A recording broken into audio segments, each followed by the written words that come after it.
Sad times when a new Russell Crowe film comes out with little to no fanfare. Then again, having seen the film last night, I can kind of see why. Generic horror films are always annoying, but they're a little bit more annoying when they're based off real individuals. In this case, Father Gabriel Amor, Russell Crowe's character. He was an actual exorcist who was employed by the Vatican.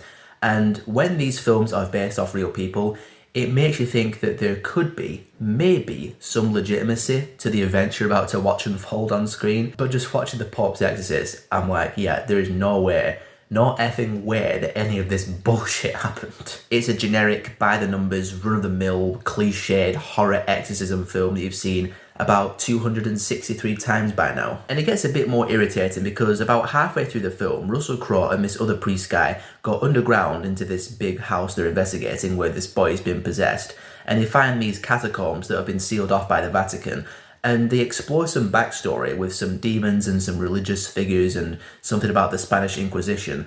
And I was like, this is actually kind of interesting. This is some fascinating kind of backstory and some fascinating story in general. And part of me just wanted to see that. I wanted to see the story that Russell Crowe was reading from this really old book that he just found from this skeleton in this catacomb, because it's some interesting stuff and it could have made for possibly an epic film. But that story time wraps up pretty quickly, and then we got to get back to the corny exorcism stuff with the demon talking through the little boy and all that cheese. There's a direction they take in like the last 10 to 15 minutes which was kind of interesting, but it would have been a little bit more surprising if they didn't spoil it in the trailer, which they absolutely did. But then again, given that it's based off a true person and his memoirs, and also the on-screen text that appears at the beginning of the film, it kind of spoils itself.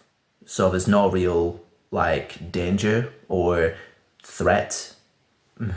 Whatever. And then to cap it all off, the CGI hell opens up with the CGI demons, the CGI visions, the CGI apparitions, the CGI runic symbols appearing on the stones, and just the weird people levitating and epic prayers going on to expel the demons amongst the CGI nonsense.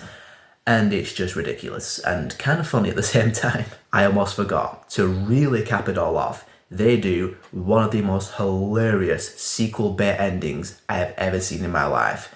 I was just, oh my god, I was in a bit of a chuckle fit when they were doing this, because they set up 199 sequels.